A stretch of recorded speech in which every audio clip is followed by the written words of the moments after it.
बिस्मिल्लाहिर्रहमानिर्रहीम। अस्सलाम वालेकुम। आपका मेज़बान सैयद कामरान आपकी खिदमत में हाजिर है। दोस्तों, बहुत अहम खबर। आज अडियाला जेल के पास से कुछ लोग पकड़े गए जिन्हें हुकूमत कह रही है कि वो दहशतगर्द थे। टोटल 7 लोग पकड़े गए हैं जिनके पास पाकिस्तान की सेंध भी बरामद हुई है। अब सिक्योरिटी इदारे ये बताएंगे कि जैमर लगने के बावजूद इनके मोबाइल कैसे चल रहे थे। ये जैमर बंद किए हुए थे। इनको हिदायत कौन दे रहा था? सारी सिक्योरिटी तोड़ते हुए कैसे वो जेल की दीवारों तक पहुंच गए? जबकि कुछ दिन पहले यही लोग एक मिनिस्टर की सीमेंट फैक्ट्री से निकले थे और शहर के अंदर लाने वाला भी मिनिस्टर का मुलाजिम ही था। मतलब ये कि पूरी सहूलतकारी से जेल तक लाए गए, मगर पकड़ने के बाद सबसे पहले जिसको खबर ब्रेक करने का कहा गया वो अलीम खान का चैनल था। आपने सोचा होगा कि देखते हैं अवाम का रद्दअमल क्या आता है, और अगर इसी तरह खुदा ना करे कोई बड़ी कार्रवाई आप लोग करने में कामयाब हो जाते हैं तो अवाम का रद्दअमल किस तरह होगा, कितना शदीद होगा, कितना अरसा जारी रहेगा और कितना अरसा जारी रहने के बाद ये ख़त्म हो जाएगा।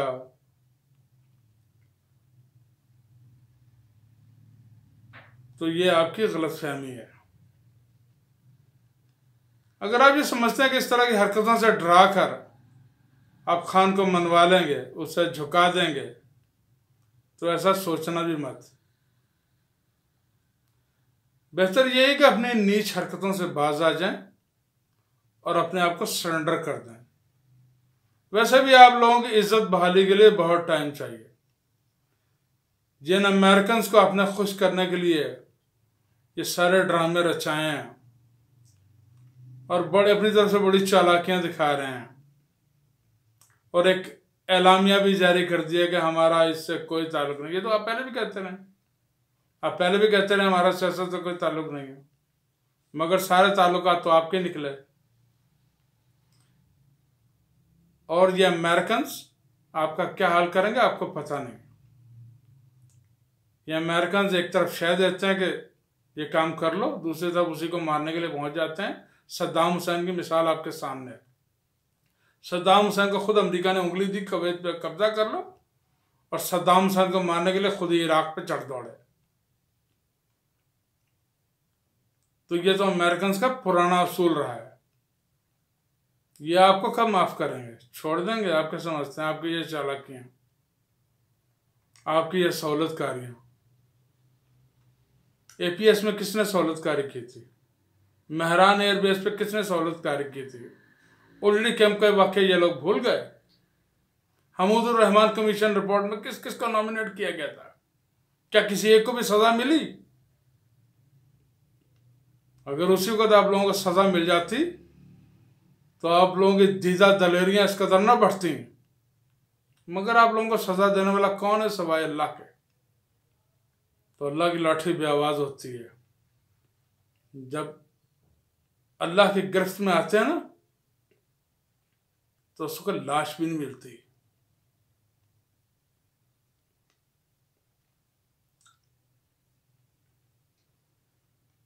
हुकूमत की किसी पार्टी से कोई समझौता नहीं होगा। अगर समझौता करना होता खान ने तो यहां तक ही क्यों आता? ना खान बाहर जाएगा ना समझौता करेगा। ये बात अपने पल्ले बांध लो, और इस किस्म की हरकतें करने से कोई भी डरने वाला नहीं है। अब ये कौम बाशऊर हो चुकी है। इमरान खान ने पहले ही कहा था कि ये शऊर का जिन जो बोतल से निकल आया ये वापस बोतल में नहीं जाएगा। बेहतर ये कुछ नया सोच कर लाएं, किसी और तरफ दिमाग लड़ाएं।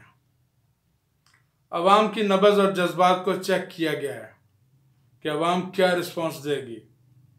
अगर खबर झूठी या सच्ची होती फिर भी दहशतगर्दों के पकड़े जाने के बाद अब तक वर्कर्स और इलाकाई लीडरशिप को रात को निकलकर हर शहर में एहतजाज करना चाहिए था, चाहे कम तादाद में ही क्यों ना निकलते। खबर सुनते ही निकलना चाहिए था, लेकिन देखा गया सारे सिर्फ ट्विटर्स और फेसबुक पे डायलॉग बाजी कर रहे हैं। अगर कुछ हुआ तो ये कर देंगे, अगर कुछ हुआ तो वो कर देंगे।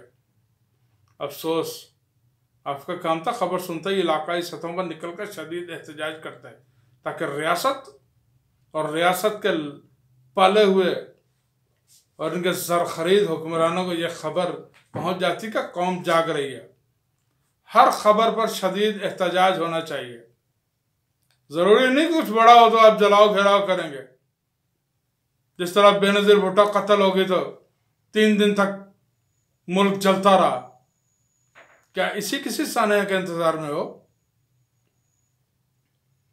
या कुछ और चाहते हो? पंजाबियों होश करो, तुम्हारी गैरत कब जागेगी?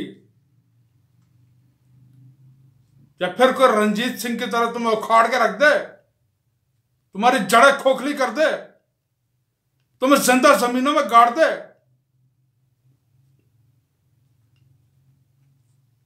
पंजाबियों, तुम सिर्फ नान चने खाते रहना बैठ के।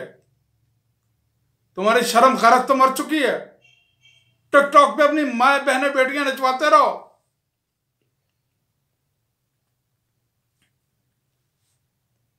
आपको पहले भी कहा गया है, पीटीआई के वर्करों, नजरियाती वर्करों की मुसल्लत की गई लीडरशिप से हटकर अपनी खुद से लीडरशिप बनाकर आगे लड़ना होगा, आगे बढ़ना होगा।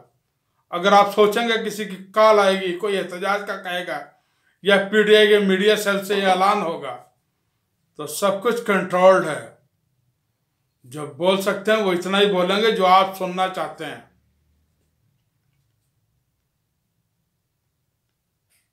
बल्कि आपके लिए एक मुफ्त मशवरा है। आप पाकिस्तानी कौम और इमरान खान की तरफ से तवज्जो हटाकर जरा बॉर्डर्स की सलामती की तरफ भी तवज्जो करें। आप इमरान खान का एल भी नहीं पढ़ सकते। किसी ने अगर दोबारा हरकत करने की कोशिश की तो पंजाबी तो हो सकता है शायद कंप्रोमाइज कर लें, लेकिन पठान आपको नहीं छोड़ेंगे।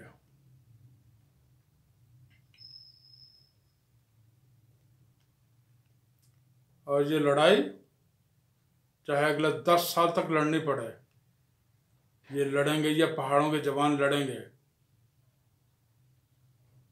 क्योंकि लोरियों की जगह पे इन्होंने तलवारों की झनकार सुनी है।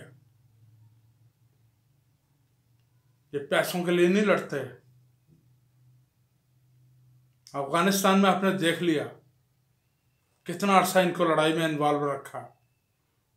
और आज आप अपनी मईशत देख लें और अफगानिस्तान की मईशत देख लें, अपने मुल्क की अमन व अमान की सूरत हाल देख लें और अफगानिस्तान की अमन व अमान की सूरत हाल देख लें।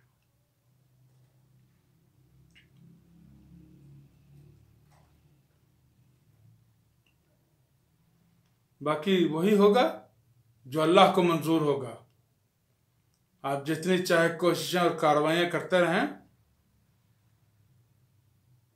गैरतमंद लोग अब भी इस दुनिया में बाकी हैं।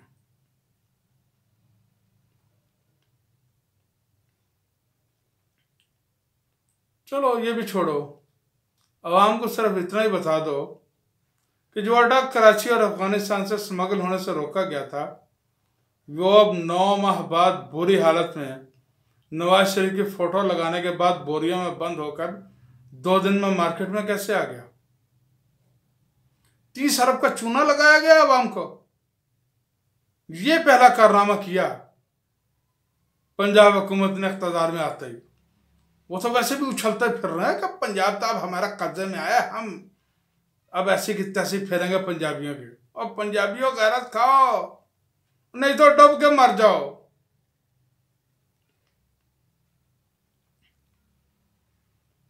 चीनी के स्टॉक भी जल्द आने वाले हैं जो अफगानिस्तान स्मगल होना थी। वह सस्ती चीनी और आटा बनाकर खुद ही अपने आवाम को बेचना शुरू कर दिया। चाइना ने इंडिया में इलेक्ट्रिक कारें मुतारिफ करवा दी और जहां टैंक मुतारिफ करवाए जा रहे हैं। कौम को बताया जाए इस अब जंग किससे और कब लड़नी है, जबकि कौम आपके साथ नहीं खड़ी है। जंग होगी नहीं, फिर पैसा कौम की फलाह और बहबूद पर खर्च करें ना कि इस बेफजूल किस्म के असलहे पर। इंडिया ने आपकी बहरिया की 7 कश्तियां पकड़ के रखी हैं, जिनमें लाहौर, मंसरा, सियालकोट, कोयटा के कैडेट मौजूद हैं। आपने उनके रिहाई के लिए क्या इक़दाम उठाए? आप अपने गिरबानों में झांक के देखें। हम कहेंगे तो शिकायत होगी। अल्लाह ताला पाकिस्तान की हिफाजत फरमाए और अल्लाह रब्बुल इज़्ज़त इमरान खान की हिफाजत फरमाए और हम सबको हिदायत नसीब फरमाए। पाकिस्तान जिंदाबाद। खुदा हाफिज।